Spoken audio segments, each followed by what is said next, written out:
So hello everyone, welcome back to my channel. আরও একটা নতুন ব্লগে সবাইকে স্বাগত জানাই। আর কালকে রাতে এতটাই বৃষ্টি হয়েছে, আর আমাদের ঘরটাও কালকে একটু পরিষ্কার করা হয়েছে। ওপরে যে ছাদটা সরে গেছিলো সেটাও আবার লাগানো হয়ে গেছে, সেটাই তোমাদের সাথে শেয়ার করব। দেখো, গোটা ঘরটা একটু পরিষ্কার করা হয়েছে, যতটা পেরেছি করেছি। বাট ওই যে ওই দিকটা একটু নোংরা আছে, ওটাও করে নেব। আর এখন আমাদের একটা রেসিপি হয়েছে, সেটা হলো পটল দিয়ে, সয়াবিন দিয়ে আর আলু দিয়ে টেস্টি ঝোল। আর এখানটা আমাদের পরিষ্কার করা হয়েছে। আর এই কটা আনাজ আছে, বেশি আনাজ নেই। আর বাসনের ওখানটা একটু অবস্থাটা একটু খারাপ, ওখানটা আমরা পরিষ্কার করে নেব, কোনো ব্যাপার না। এক এক করে সবই করছি। আর এখন মা ঝোল রান্না করছে, চলো দেখি।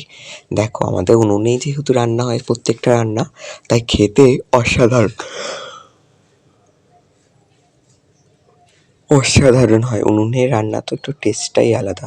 আর এই যে আমার ঘরের উপরটা দেখো কি সুন্দর লাগছে। ওখানটা আজকেই আমরা পরিষ্কার করেছি, তার জন্যই অতটা সুন্দর হয়েছে। আজকের ওয়েদারটাও খুব সুন্দর, তাই ভাবি আজকে ভেলিতে গিয়ে গুগলি ঘুরিয়েছে।